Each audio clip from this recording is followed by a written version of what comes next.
ASM info viewers அனைவருக்கும் வணக்கம். நான் டாக்டர் நித்யா, சித்தா ஃபிசிஷியன். சித்த மருத்துவத்தில் நிறைய மூலிகைகள் இருக்குது. ஒவ்வொன்றோட பலன்கள் அப்படின்னு பார்க்கும்பொழுது நிறைய இருக்குது. நமக்கு தெரிஞ்ச பரிச்சயமான மூலிகைகள் நிறையவே இருக்கும். ஆனால் இதை எப்படி நம்ம யூஸ் பண்ணுறது, இதனுடைய ஹெல்த் பெனிஃபிட்ஸ் என்ன, இதை நம்ம யூஸ் பண்ணலாமா பண்ணக்கூடாதா, யார் யாரெல்லாம் எந்தெந்த நோய்க்கு இதை யூஸ் பண்ணலாம் அப்படின்ற ஒரு குழப்பம் இருக்கும். அப்படி ஒரு முக்கியமான ஒரு மூலிகை தான் தாண்டிக்காய். டெர்மினேலியா பில்லாரிக்கா அப்படின்னு சொல்லக்கூடிய இந்த தாண்டிக்காய், திரிஃபலா அப்படின்னு சொல்லக்கூடிய கடுக்காய், நெல்லிக்காய், தாண்டிக்காய், இது மூன்றும் சேர்ந்தது தான் நம்ம திரிஃபலா அப்படின்னு சொல்கிறோம். அதில் முக்கியமாக பார்த்தோம்னா இந்த தாண்டிக்காய் அப்படின்னு சொல்லக்கூடிய இந்த மூலிகை ரொம்ப ரொம்ப மருத்துவ குணம் நிறைஞ்சது. பொதுவாக பார்த்தோம்னா இந்த கடுக்காய் மாதிரியே இதற்கும் மிகுந்த மருத்துவ குணங்கள் நிறைஞ்சிருக்கு. பொதுவாக இதில் டேனிக் ஆசிட் இருக்கிறதுனால இதில் ரொம்ப துவர்ப்பு சுவை அதிகமாக இருக்கக்கூடிய ஒரு மூலிகை. துவர்ப்பு சக்தி அதிகமாக இருக்கிறதுனால நம்ம உடலில் பிளட் பியூரிஃபை, அதாவது ரத்தத்தை சுத்திப்படுத்தவும், அதிகமான உதிரப்போக்கு இருக்கக்கூடிய எங்கே நம்ம உடலில் ப்ளீடிங் இருந்தாலும் அதை சரி செய்கிறதுக்கு இந்த தாண்டிக்காய் ஒரு மிக சிறந்த ஒரு மூலிகையாக இருக்குது அப்படின்னு சொல்லலாம். பொதுவாகவே அதிகமான உதிரப்போக்கு பெண்களுக்கு பார்த்தோம்னா இந்த மாதவிடாய் காலங்களில் ரொம்ப அதிகமான உதிரப்போக்கு இருக்கும். நிறைய பேருக்கு பார்த்தோம்னா இர்ரெகுலர் பீரியட்ஸ் இருக்கும்.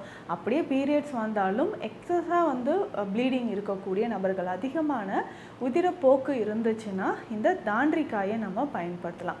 ஸோ இந்த தாண்டிக்காய் அப்படின்னு சொல்லும்பொழுது இந்த எப்படி நம்ம பெண்கள் தொடர்பான பிரச்சனைகளுக்கு இதை பயன்படுத்தலாம் அப்படின்னா, வெறும் இந்த தாண்டிக்காய் பொடி மட்டுமே எடுத்து நெய்யில் கலந்து தினம்தோறும் இரவு நம்ம படுக்கும்பொழுது தூங்கும்பொழுது நம்ம சாப்பிட்டுக்கிட்டே வரோம். தூங்குறதுக்கு முன்னாடி இந்த தாண்டிக்காய் பொடியை நெய்யோடு கலந்து ஒரு 1/2 ஸ்பூன் அளவுக்கு எடுத்து கலந்து நம்ம சாப்பிட்டுக்கிட்டே வரும்பொழுது நம்ம உடலில் இருக்கக்கூடிய பல பிரச்சனைகள், முக்கியமாக இந்த அதிகமான உதிரப்போக்கு பிரச்சனை பெண்களுக்கு இருந்ததுன்னா இதை பயன்படுத்தலாம். ஒரு சிலருக்கு அதிகமான மலச்சிக்கல் தொந்தரவு இருக்கும். இந்த மலச்சிக்கலை சரி செய்யறதுக்கு நம்ம திரிஃபலா சாப்பிடுவோம், கடுக்காய் சாப்பிடுவோம்.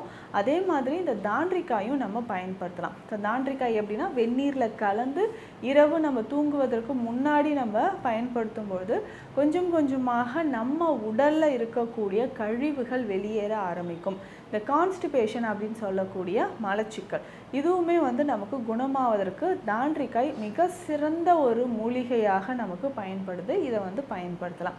அதே மாதிரி அல்சர் பிரச்சனை இருக்கக்கூடியவங்களுக்கு, நீண்ட காலமாக எனக்கு அல்சர் பிரச்சனை இருக்குன்னா இந்த தாண்டிக்காய் பயன்படுத்தலாம். எப்படின்னா ரொம்ப சிம்பிள். இது வெந்நீரில் ஒரு கிளாஸ் தண்ணீரில் 1/2 ஸ்பூன் தாண்டிக்காய் பொடி போட்டு லேசாக நம்ம பாயில் பண்ணணும். ஒரு 3 மினிட்ஸ் பாயில் பண்ணதுக்கப்புறம் ஃபில்டர் பண்ணி நல்லா ஆற வச்சு இந்த தண்ணீரை நம்ம குடிக்கணும்.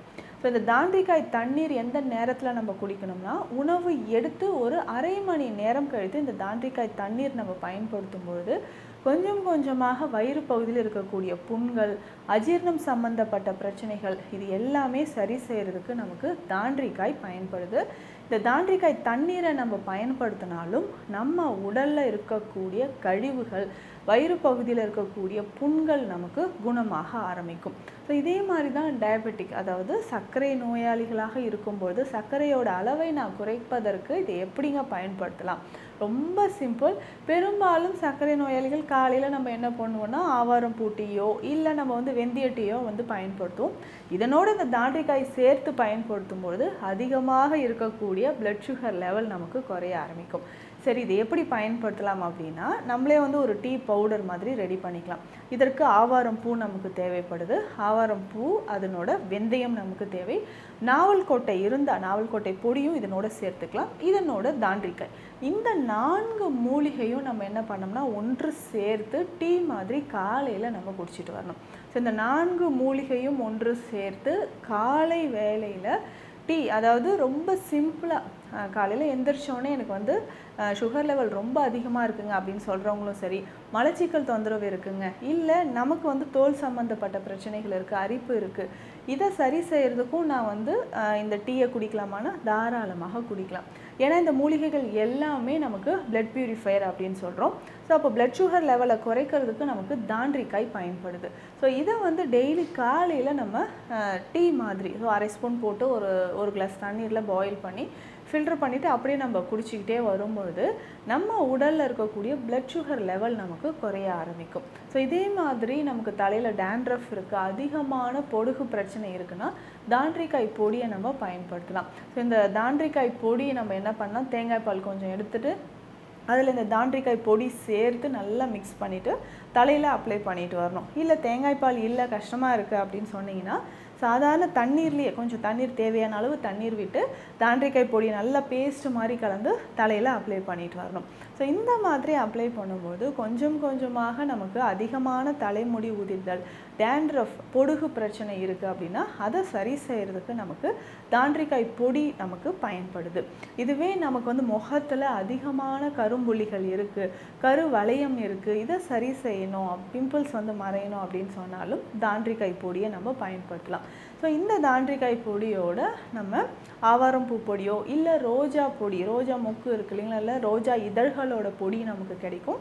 ரெண்டுமே மிக்ஸ் பண்ணிவிட்டு கொஞ்சம் ரோஸ் வாட்டர் சேர்த்து நம்ம முகத்தில் அப்ளை பண்ணிக்கிட்டே வரணும். ஸோ தினம்தோறும் இதை நம்ம ஃபாலோ பண்ணும்போது முகத்தில் இருக்கக்கூடிய கரும்புள்ளிகள் நமக்கு மறைய ஆரம்பிக்கும், கருவளையம் இருந்தாலும் மறைய ஆரம்பிக்கும். ஸோ இந்த தாண்டிக்காய் பொடியை நம்ம தேங்காய் எண்ணெயோடு சேர்த்து காய்ச்சி இந்த எண்ணெயும் நம்ம வந்து ஃபேஸில் அப்ளை பண்ணிக்கிட்டே வரலாம். ஸோ முகத்தில் வந்து இதை அப்ளை பண்ணிக்கிட்டே வரும்போது ஒரு பொலிவான ஒரு முகம், பொலிவான சருமம், முகத்தில் இருக்கக்கூடிய சின்ன சின்ன கரும்புள்ளிகள் வந்து நமக்கு மறைய ஆரம்பிக்கும். ஸோ தினந்தோறும் இந்த தாண்டிக்காயை நம்ம எப்படி பயன்படுத்தலாம், யார் யார் எப்படி பயன்படுத்தலாம் அப்படின்றத நான் சொல்லியிருக்கேன். கண்டிப்பாக மலச்சிக்கல் இருக்கிறவங்க, இதில் ஃபேஸில் வந்து இந்த மாதிரி பிம்பிள்ஸ் ப்ராப்ளம் இருக்குது, ஸோ அஜீரண பிரச்சனை இருக்குது அப்படின்னு சொல்கிறவங்க நான் சொன்ன மாதிரி இதை ட்ரை பண்ணி பாருங்கள், நல்ல பலன் கிடைக்கும்.